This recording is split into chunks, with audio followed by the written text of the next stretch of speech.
Ano bang ang ating mga tahanan ay lugar kung saan nagiging payapa ang ating pakiramdam?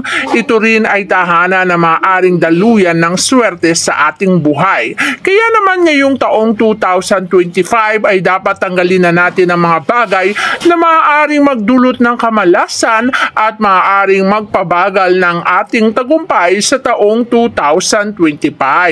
Tandaan, bago pumasok ang taong 2025 ay dapat tanggalin na natin ang mga bagay na magdudulot ng kamalasan sa ating mga buhay nang sa ganun ang pumasok lamang sa atin ay success, prosperity, abundance at kaswertihan. Iisa-isahin natin ang mga malas sa tahanan na maaari na nating simulang tanggalin para pagdaloy ng swerte sa ating buhay ay magtuloy-tuloy na. Isang maaliwalas na bahay para sa magandang 2025. Maswerte na at papasukin at dadaluyan pa ng kaswertihan. Una mong tatandaan na dapat ang iyong tahanan ay laging malinis, organisado at maayos para swertihin. At nang sa ganon, ang dadaloy lamang sa iyo ay blessing at kaswertihan sa buhay. Kaya naman kapag ikaw ay nagtatrabaho o kaya naman ay nagninegosyo, kapag alam mong tanggalin ang lahat ng mga kamalasan sa buhay mo, dadami panigurado ang pera mo. Hindi lang yan, maaari kang magtagumpay at yumaman. Una sa listahan na dapat mong tanggalin sa loob ng tahanan ay ang mga halaman na patay na o kaya naman tuyot na. Ang mga bagay na yan ay dapat tanggalin. Ang mga sirang orasan na hindi na umaandar, tanggalin mo na rin dahil ito ay nag-i-stagnant ng enerhiya. At kapag naging stagnant ang enerhiya, babagal ang swerte. Siguraduhin mo rin na maayos ang iyong mga bintana at malinis para pumasok ang swerte. Kung meron ka namang mga salamin na basag na, agaran mo itong tanggalin at huwag mo nang panghinayangan dahil ang basag na salamin ay nagbibigay kamalasan. Bukod sa salamin, dapat mo na rin tanggalin ang mga lumang kalendaryo sa iyong tahanan.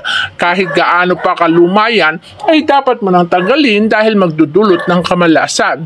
Kung ikaw naman ay mahilig sa halaman, ay huwag na huwag kang gagamit ng artificial na halaman. Ang mga artificial na halaman ay hindi kinukumbinsi na gamitin sa loob ng tahanan dahil ito ay maaaring magbunga o magbigay ng kamalasan. Tinatanggal din sa loob ng tahanan ang mga artificial na yan dahil babagal ang daloy ng positibong enerhiya sa iyong buhay kapag meron ka niyan. Kaya mas mainam na simulan mo ng tanggalin para ang kamalasan ay maiwasan mo sa iyong buhay. Dahil kapag ikaw ay minalas, lagi kang lugmok, malungkot, walang pera at lagi kang balisa. Kaya simulan mo ng tanggalin yan. Siyempre, tatanggalin mo rin dapat ang mga yan para hindi ka na mahirapan sa buhay. At pagdating naman sa harapan ng iyong pintuan, tiyakin mo na ang harapan ng pintuan mo ay dinadaluyan ng swerte. Mas malaking pintuan, mas maganda para papasok ang blessing sa iyong buhay. At swerte na rin, siyempre, huwag mong hahayaan na ang iyong bahay ay namumukod tangi sa kabulukan. Dahil ganyan din ang mangyayari sa iyong buhay. Ayusin mo kahit maliit lang yan. Huwag mo ring hayaan na ang iyong tahanan ay puro karton. Ang mga karton ay nagdudulot din ng mga kamalasan. Kapag maraming kamalasan sa iyong bahay at sa iyong tahanan, ikaw ay malulugmok sa iyong buhay. Palaging malungkot, palaging balisa at nakakaramdam ng anxiety at depression.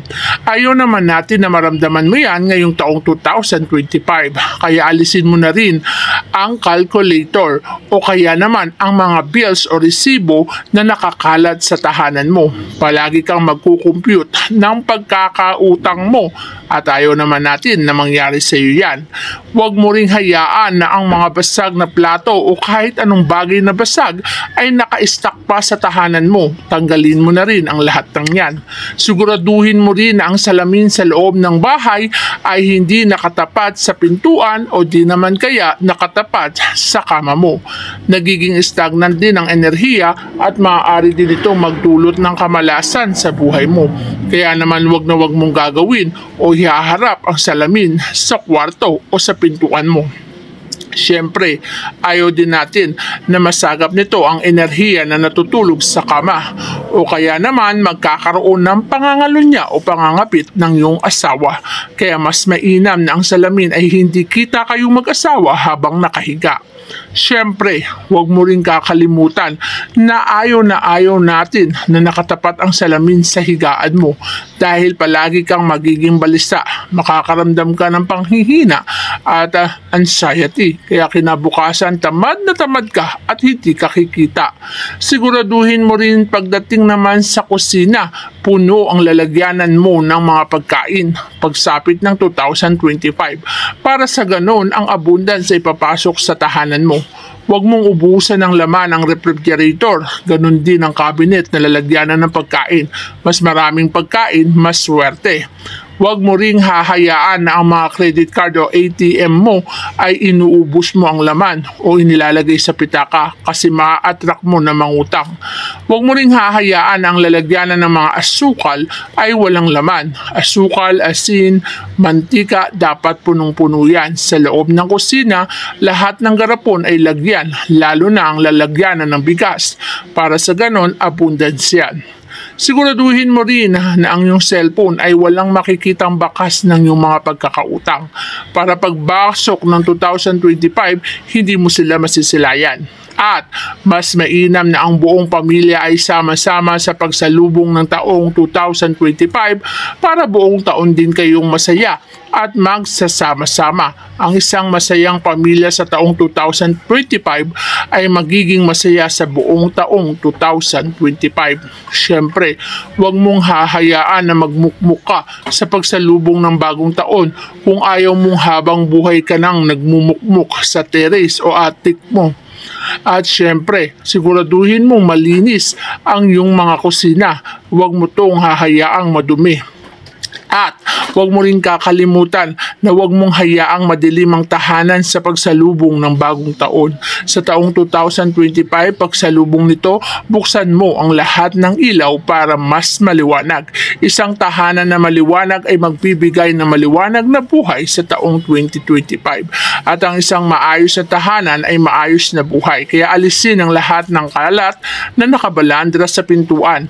Dahil kapag hindi mo ito inisles, magiging stagnant ang positibong enerhiya na magdadala ng kamalasan. Simulan mo nang alisin ang lahat ng kamalasan, lalo na ang lumang kalendaryo para ang taong 2025 mo ay maging masaya at swerte.